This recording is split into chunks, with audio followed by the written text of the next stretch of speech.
Hello, everyone. Jim Revell here, the chaplain. And I wanted to share with you just a few minutes during a very difficult time in our nation's history. First of all, I want to express my deepest sympathies to the Floyd family at the loss of their dear family member.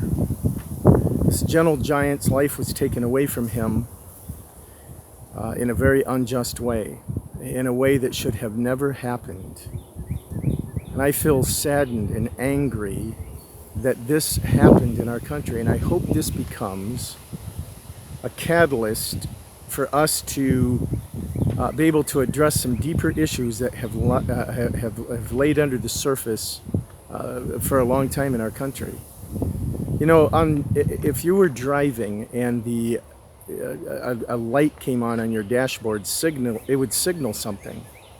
It would signal that there's a problem somewhere in the engine and you had better stop and examine what's going on.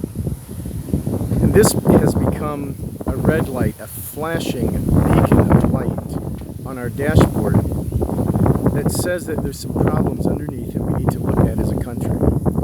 And I think we all need to think in terms of this.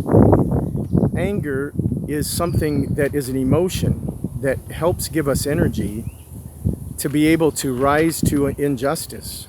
But anger on its own does not bring us to the kinds of solutions that we need to develop a strategy to address these systemic issues. And so, while we have a great sense of anger in a lot of different places in our country right now, we can't land there. We have to go beyond this. And we have to have the courage to listen, the courage to gain larger perspective, the courage to speak up, to speak out, to speak truth, to do so respectfully, to be kind to one another. And the journey that's ahead is going to take a lot of courage. And so I'm challenging you to courage. Tony Dungy, a college football player and NFL player, was the first African American football coach in the NFL to win the Super Bowl. He was the winning Super Bowl coach with the Indianapolis Colts. He said this about this time. He certainly said we need to stand and address things, but he said we can't go forward with judgmental, bitter spirits. We need to be proactive and do it in the spirit that helps make things better. And then he said this, speaking to churches, because as a person of faith, he says it can't just be African American churches. It has to be all churches taking a stand and saying we're going to be on the forefront of meaningful dialogue and meaningful change. And we have to be willing to speak truth in love. And we have to recognize we're not fighting other people. And then he adds this, we're fighting against Satan and his kingdom of spiritual darkness. The kingdom of God is an opposite kingdom. We're called to listen, to respect others, to learn how to dialogue, especially about those difficult things, to have the courage to speak up. But we do it with not venom, but we do it with a pure, unapologetic honesty, but we also have a broad enough perspective to honor others. So let's seek to grow in our perspective during this time. This is a very dangerous moment in our culture, but it's ripe with large amounts of opportunity. Dr. Martin Luther King said these words, "The time is always right to do what is right." And it's time to do what's right. It's always the time to do what's right. So I'm encouraging you that that time is now.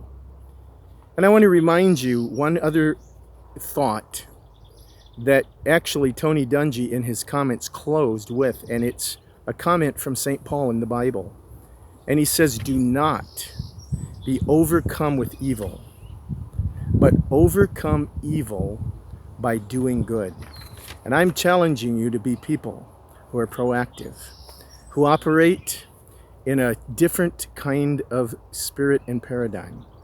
Together, we're called to put our arms around this moment and all the fractures that are prevalent in our country. You are a key. I am a key. Each of us are a key to be able to go forward toward health and healing. This is my thought for the week. And let's be in great prayer about this, because I believe there's power when we get real low and say we need help that's bigger than us. Thank you, and as always, if you need anything, please don't hesitate to contact me. Signing off from the chaplain. Thank you.